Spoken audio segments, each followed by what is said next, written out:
Hello, Durham Region, and welcome back to another weekly update on all things Durham Region real estate. We will look at numbers for Pickering, Ajax, Whitby, and Oshawa as usual. I'm going to give you a quick update on where we're at with months of inventory and what is really affecting the months of inventory in Durham Region. We'll also take a look at what have showings and offer activity been like in early August. And lastly, a quick anecdote from my kind of boots on the ground experience, what I'm seeing, and it's a tip for sellers looking to sell their home in this market, whether it's needing to sell or just wanting to sell to move to a new area. Let's start things off like we usually do, looking at our mortgage rates and seeing has anything moved. Big report was that HSBC has reduced their 5-year fixed rate to 4.79%. It's kind of the smallest of the banks. I really only focus on the big five. These are the ones that move together.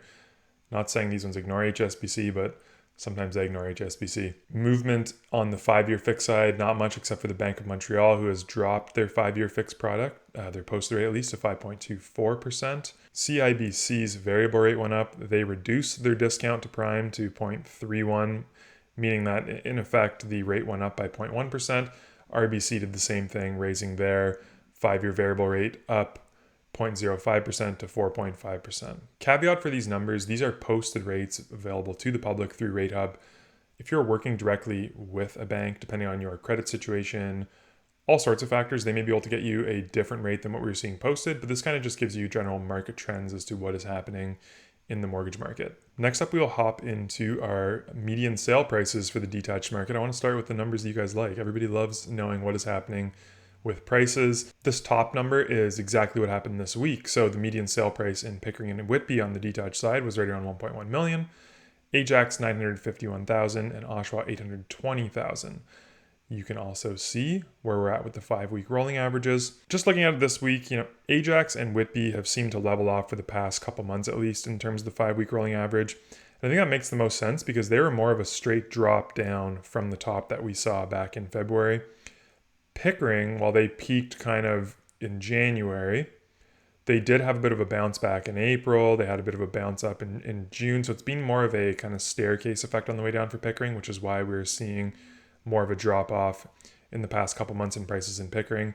Whereas Oshawa, I think this is a geographic situation where it's kind of the furthest from the city. When you experience a correction for the GTA, it's obviously the greater Toronto area, Toronto being the epicenter.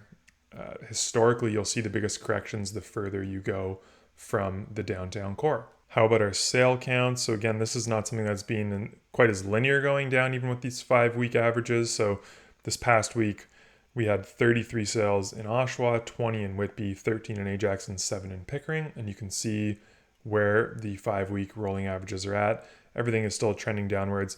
As we've discussed multiple times, this is a trend we expect to see through the summer. Another trend we're expecting to see is the listing days on market.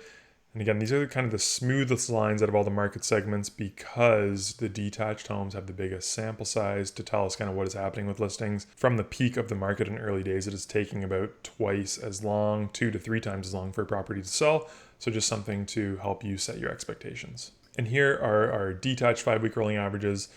You can see again what each city did this past week in terms of detached listings, the new listings, and how that compares to their 5-week averages. So it's just a lot of downward pressure on the 5-week rolling average based on the activity and new listings that we saw this past week. Very quickly now, let's roll through our townhome median prices. And these are freehold townhomes, not our condo townhomes for each market. So focusing on the 5-week rolling averages, 850,000 in Pickering, 844,000 in Ajax, 832,000 in Whitby, and 788,000 in Oshawa.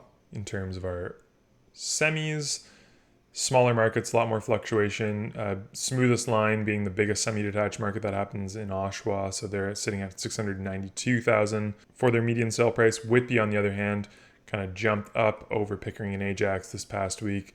But I wouldn't be surprised to see that blip back down if there are no sales next week or a low sale price semi. There was only one semi-detached sale in Whitby this past week, and it was for 1.06. So again, if there's very few sales, it's going to really shoot that 5-week average up, and it's going to have a lot more volatility. And lastly, our condos, checking in on those rolling averages too. This is condo towns and apartments. So Pickering $666,000 for a condo, Ajax $652,000, Whitby $735,000, and Oshawa $545,000, 546 almost, for the 5-week rolling averages. Thank you so much for watching the video this far. If you're getting value out of this content that I provide each and every week, just straight updates for you, kind of honest opinions, and kind of just telling it like it is, please hit the like button, subscribe, turn the notifications on, and share this with a friend. It just helps me reach more people just like you who would get value out of this content. So I quickly want to jump back to this slide here, the detached listings, and just again, explanation for the fall off is that we're not seeing as many terminations, so it's not inflating listing numbers quite like they were. And I know I've done a couple videos on not getting too hung up on the new listing numbers for that reason, but there's a better number that I want to show you, and this is going to just be all of Durham Region lumped in together, just to kind of give you an indication of how many listings there are at any given time, not just focusing on the new listings. And the number I want to show you is this guy right here, and that is our active listings.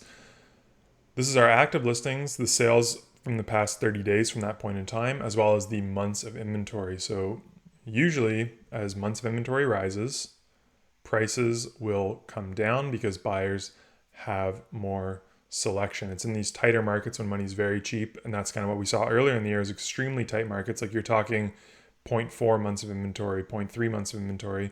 That's when prices were going crazy because interest rates and mortgage rates were so low, and months of inventory was also extremely low, so tons of competition. So again, across all property types, our active listings slowly built up until the end of June actually, and then started to fall off, a bit of a brief come up after the long weekend, kind of middle to end of July, and then active listings have started to fall off again. So because of that, you'd expect months of inventory to fall, but what's been happening is more consistently, our sales rate has been dropping off drastically. So it actually peaked in the middle of May for the sales over the last 30 days and has slowly fallen off, a bit of an uptick in the sales activity in early August, kind of end of July to early August. And that's why you're seeing this months of inventory number come down a little bit. But I think this is the big one that you want to keep your eyes focused on, will be this kind of how many active listings, what are the rate of sales, and what is that telling us? What is that leading to months of inventory wise? Because as months of inventory creep up, continue to climb, I think that's when we'll see prices come down more. The cocktail is going to be high months of inventory, high interest rates equal low prices. In terms of picking a bottom or bouncing back out of this, there's so many factors that are affecting the real estate market right now, from inflation, unemployment, what are rates doing, all these things. And my colleague who I've had on the channel before, Sergey Modilevsky, did a great video kind of explaining, the housing bottom, clickbaity headline, clickbaity title, called Bouncing Back. He's by no means indicating that house prices are bouncing back right now, but it's kind of just the cocktail for what will it take for house prices to come back. So I encourage you to go check that out. Go check out his channel. He's got a lot of great info over there as well. I'll kind of wrap up like I always do with just giving you an update as to where we are at this month with our showings and listings activity. So we have seen a drop off in activity for new showings in Pickering, whereas our other three markets, Ajax, we'll call this a wash. They've just kind of moved sideways. Not much has changed. Whitby had a bit of an uptick in showings early August, as has Oshawa. In terms of offers, though, really only Whitby has experienced an uptick, and I'm calling this an anomaly. Early August, let's see what happens. I remember early July, there was a big kind of step back and pull back. I was expecting a slower market, but I remember the numbers coming in was like half the offers were happening on properties, and now we're seeing about twice the offers happening on properties. But as you can see in our kind of chart, it all did level out from April to roughly July. Big uptick in August, but I'm expecting this kind of line to come back down just a little bit as we get further into the month. So all this information I hope has been helpful. This is a little story I want to tell you about a recent experience I had with a potential listing. Didn't get the listing, and I'll tell you why, and I'll tell you why it's important to you as a seller. So I'd sold a home in an area. Based on that sale, I had a neighbor reach out to me a couple months later on. This is going back to the end of May, saying, I'd love to use you. Was very pleased with the result you got for the house close by. I want to see what you think about the value of my property, all these things. So did my consultation, did some photo reconnaissance, did a little bit of a walkthrough, gave my opinion of value, understanding where the market was and where the market was going. And again, it has come down a lot since I had this walkthrough. We are ready to go and sign listing paperwork, but I got a call from the seller saying, you know what, Rob, I remembered I have a friend in the industry. I'm going to use them instead to list my home. I said, that's great. I'm never going to step on toes. Yes, there's objection handlers and all these things that you're taught as a realtor, but I appreciate the integrity you using a friend. If that's what you feel is right thing to do, that's amazing. That's best for you. That's fantastic. But I put that in my memory bank and just said, I want to check this listing out when it comes out to see what price they ended up going with. They ended up listing the property for about $600,000 more than I thought was fair market value at the time. Needless to say, that property is still sitting on the market a good 2 months later right now. And this is just a story for you, because if you need to be moving, those are really the people that should be selling in this market, the ones who need to be moving somewhere else. You also need to be pricing aggressively.